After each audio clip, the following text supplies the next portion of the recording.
यार बच्चों, excellence explore में आपका स्वागत है।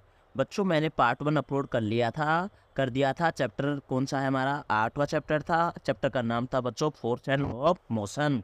बच्चों, मैंने फोर्स के रिगार्डिंग बातें कर ली थी। आज बात करेंगे बच्चों न्यूटन्स लॉ ऑफ मोशन के बारे में, और उसका फर्स्ट लॉ आता है बच्चों Newton's first law of motion, जिसे हम कहते हैं बच्चों लॉ ऑफ इनर्शिया। क्या कहते हैं बच्चों? लॉ ऑफ इनर्शिया कहते हैं।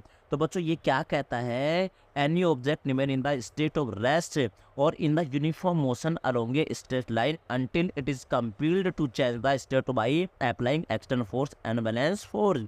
इसका मतलब बच्चों ये कह रहा है कि अगर ये ऑब्जेक्ट है और ये कौन से स्टेट में, रेस्ट कंडीशन में, या फिर कोई ऑब्जेक्ट है जो कि कौन सी कंडीशन में है, मूविंग ऑप्शन में, यानी कि यूनिफॉर्म मोशन कर रहा है स्ट्रेट लाइन में, अनटिल ये जब तक वैसा ही रहेगा जब तक कि तुम इसकी स्टेट को चेंज ना कर दो। स्टेट की चेंज कब हो सकती है? जब उस पर हम एक्सटर्नल अनबैलेंस फोर्स अप्लाई करेंगे। तो इसका बच्चों एक्सप्लेनेशन देखेंगे तो आपको आसानी से समझ में आ जाएगा।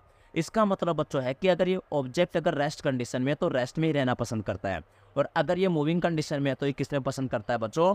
मूविंग कंडीशन में ही रहना पसंद करता है। लेकिन बच्चों अगर तुम इसकी एक्सटर्नल फोर्स, अगर तुम बाहर से कोई अप्लाइड फोर्स अप्लाई करोगे तो बच्चों फिर आपको इसमें क्या होगा? ये अपोज करेगा। तो इसको एक्सप्लेनेशन देखेंगे बच्चों।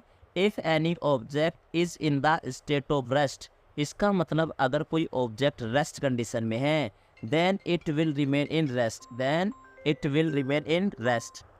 तो बच्चों इसमें क्या बताया? If any object is in the state of rest then it will remain in the rest until an external force is applied to change its state। इसका मतलब होता है बच्चों अगर ये रेस्ट कंडीशन में है, if any object is in the state of rest then it will remain in the rest। तो ये कौन सी कंडीशन में रहना चाहता है? रेस्ट में रहना चाहता है। until जब तक an external force is applied to change its state, जब तक कि कोई एक्सटर्नल फोर्स आए ना और इसकी स्टेट को चेंज ना करे, जब तक ये कौन सी कंडीशन में रहना चाहता है बच्चों? रेस्ट कंडीशन में रहना चाहता है। सिमिलरली देखो बच्चों, an object will remain in uniform motion. अगर कोई बच्चों यूनिफॉर्म मोशन में है, यानी कि मोशन कर रहा है इन ए स्ट्रेट लाइन, तो वो क्या करेगा? मोशन ही करता रहेगा until any external force is applied over it to change its state। और ये जब तक करता रहेगा जब तक कोई इस पे कोई स्टेट को चेंज ना कर दे। दैट मीन्स इसका मतलब क्या हुआ बच्चों?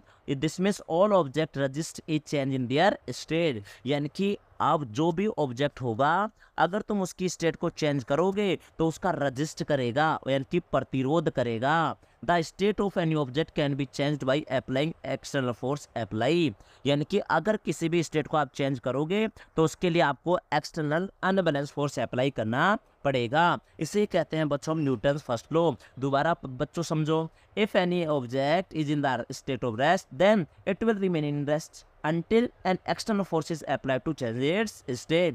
यानी कि कोई ऑब्जेक्ट रेस्ट कंडीशन में है तो रेस्ट में रहेगा जब तक उस पर कोई एक्सटर्नल फोर्स अप्लाई ना करो। सेम चीज ऐसा लिख सकते हो बच्चों, if any object is in the state of uniform speed, अगर कोई ऑब्जेक्ट यूनिफॉर्म स्पीड में है then it will remain in uniform speed until an external force applied to change its state। ऐसा कैसा आप लिख सकते हो। इसका मतलब हुआ बच्चों अगर तुम किसी ऑब्जेक्ट की, this means all object resist change their state, अगर तुम इसकी ऑब्जेक्ट की स्टेट को चेंज करोगे तो ये क्या करेगा बच्चों? रजिस्ट करेगा। रजिस्ट का मतलब होता है प्रतिरोध करेगा, तो इसी को हम कहते हैं। और अगर बच्चों तुम किसी की स्टेट को चेंज करना चाहते हो तो आपको एक्सटर्नल फोर्स क्या करना पड़ेगा? अप्लाई करना पड़ेगा।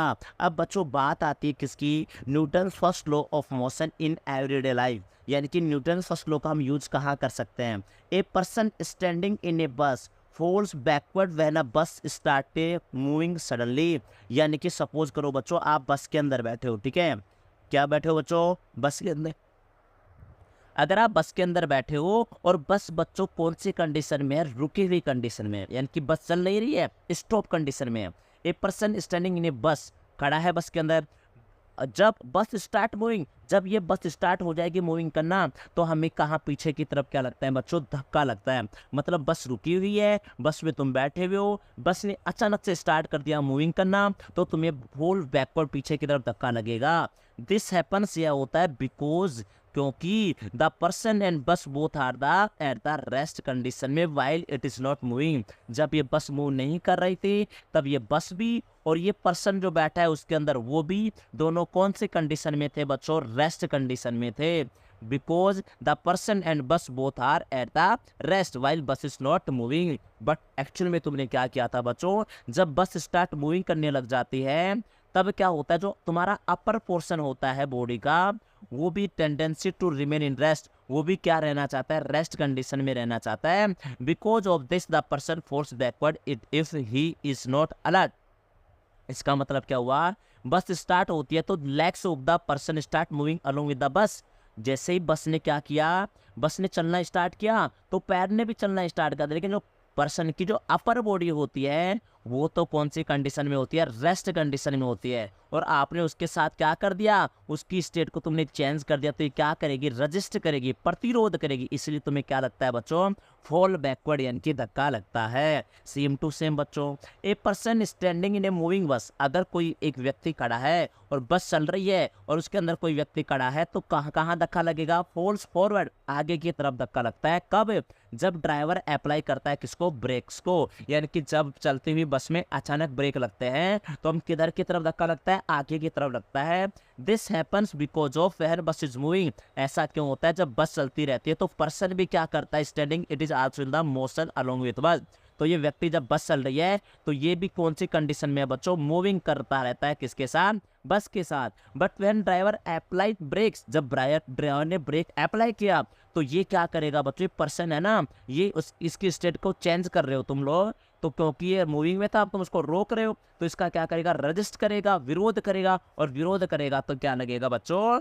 फोर्स बैकवर्ड, फॉरवर्ड, तो आगे की तरफ क्या लगेगा? धक्का लगेगा। ये चीज ध्यान रखना बच्चों। Okay, before hanging the wet clothes over laundry line usually many jerks are given to the clothes to get them dried quickly. यानी कि जो जैसे सपोज करो कपड़ा होता है, कपड़े को जब हम सुखाने जाते हैं तो जब उसको झटकाते हैं तो पानी की बूंदें नीचे गिर जाती हैं। क्यों गिर जाती है? क्योंकि वो क्लॉथ्स और वो पानी की ड्रॉप्स जो हैं वो दोनों कौन सी कंडीशन में थी? रेस्ट कंडीशन में थी। लेकिन जब हमने इस कपड़े को झटकाया, मैनी जग्स आर गिवन दिया गया, तो उस समय क्या हुआ बच्चों? इस ड्रॉप्स ने क्या किया? रजिस्ट किया और ये क्या हो गया?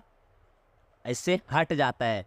तो यहाँ पे देखेंगे before hanging the wet clothes over laundry line usually many jerks are given to the clothes to get them dried quickly because the jerks droplet of water from the pores of the clothes fall on the ground and reduce amount of water in clothes dries them quickly। इसका मतलब हुआ बच्चों, जब हम कपड़े सुखाने जाते हैं तो पानी की बूंदें अचानक जब झटकाते हैं कपड़े को तो पानी की बूंदें नीचे गिर जाती हैं। यहाँ पे भी कौन सा रूल लगता है बच्चों? न्यूटन्स फर्स्ट लॉ, जिसे हम कहते हैं law of inertia. Seat belt in the car saves the passenger when sudden brake is applied. यानी कि जो हम सीट बेल्ट का यूज करते हैं कार्स के अंदर, व्हीकल्स के अंदर, वो सेव करता है किसको? पैसेंजर को। When sudden brake is applied, जब अचानक क्या लगता है बच्चों?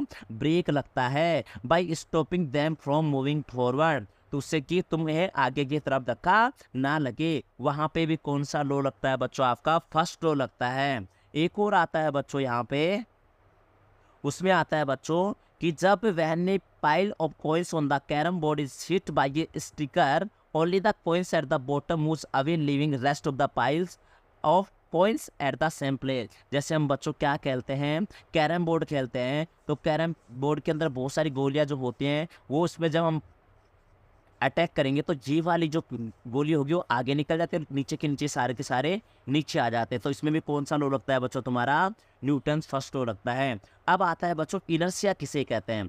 जो बच्चों ये अगर कोई ऑब्जेक्ट रेस्ट में है तो वो रेस्ट में रहेगा, अगर तुम इसके अंदर चेंज करोगे तो ये क्या करेगा बच्चों? रजिस्ट करेगा। इसी प्रॉपर्टी को हम क्या कहते हैं? इनर्शिया कहते हैं। The property of an object because of which it resist A change in it state is called inertia. इसका मतलब हुआ बच्चों, एक प्रॉपर्टी होती है इनर्शिया जो कि ऑब्जेक्ट की प्रॉपर्टी होती है बिकॉज ऑफ विच, जो कि रजिस्टर करता है किसका? Change in its state is called inertia. अगर तुम बच्चों किसी ऑब्जेक्ट की स्टेट में चेंज कर रहे हो तो ये रजिस्ट करेगा, इसी प्रॉपर्टी को हम क्या कहते हैं बच्चों, इनर्शिया कहते हैं। Inertia of an object is measured by its mass, यानी कि इनर्शिया का किसके द्वारा मेजर किया जाता है, मास के द्वारा मेजर किया जाता है। तो इसका मतलब जो इनर्शिया होता है वो डायरेक्टली प्रोपोर्शनल होता है किसके बच्चों, मास के। अगर बच्चों मास बढ़ेगा तो इनर्शिया भी बढ़ेगा, और मास डिक्रीज होगा तो इनर्शिया भी क्या होगा, डिक्रीज होगा। आपको याद रखना है कि जब मास इंक्रीज होता है तो उसका इनर्शिया भी क्या होता है, इंक्रीज होता है। आगे देखो बच्चों, तो इसे हम क्या कहते थे, न्यूटन्स फर्स्ट लॉ कहते थे, जिसका दूसरा नाम आता है बच्चों लॉ ऑफ इनर्शिया। आपको लिखना है बच्चों, if any object is in the state of rest then it will remain in rest. अगर कोई ऑब्जेक्ट स्टेट में है, स्टेट ऑफ रेस्ट यानी कि रेस्ट कंडीशन में है, then it will remain in rest, तो वो रेस्ट कंडीशन में रहना चाहता है until an external force is applied to change its state. जब तक वो रेस्ट कंडीशन में रहेगा, जब तक कि उस पर कोई एक्सटर्नल फोर्स अप्लाई ना हो। सिमिलरली अगर कोई मूविंग ऑब्जेक्ट में है यानी कि यूनिफॉर्म स्पीड में है तो वो किस में रहेगा, it will remain in uniform speed until an external force is applied to change its state. इसी को क्या कहते हैं बच्चों, लॉ ऑफ इनर्शिया। इनर्शिया बच्चों एक प्रॉपर्टी होती है किसकी, एक ऑब्जेक्ट की, जिसमें ऑब्जेक्ट की अगर तुम उसकी स्टेट को चेंज करोगे तो वो ऑब्जेक्ट क्या करेगा, रजिस्ट करेगा। उसी प्रॉपर्टी को हम क्या कहते हैं, इनर्शिया कहते हैं। इनर्शिया मेजर किस में किया जाता है बच्चों, मास के अंदर। मास और इनर्शिया डायरेक्टली प्रोपोर्शनल होते हैं। अगर मास बढ़ेगा, इंक्रीज होगा, तो इनर्शिया भी क्या होगा, इंक्रीज होगा। इसी को बच्चों हम क्या कहते हैं, न्यूटन्स फर्स्ट लॉ कहते हैं। एग्जाम्पल बस वाला याद रखना बच्चों, अगर बस जो मूविंग कंडीशन में होती है, तब अगर गति कर रही होती है, यूनिफॉर्म स्पीड में होती है, तो हमें आगे की तरफ आगे की तरफ फॉरवर्ड की तरफ धक्का लगता है। अगर बस कोई रुकी हुई है, तब अचानक गाड़ी इस बस चलने लगती है तो हमें पीछे की तरफ धक्का लगता है, फोर्स बैकवर्ड। तो यहाँ पे भी कौन सा लॉ आता है बच्चों, तुम्हारा न्यूटन फर्स्ट लॉ आता है। उम्मीद करता हूँ आपको न्यूटन फर्स्ट लॉ समझ में आ गया होगा। Thank you.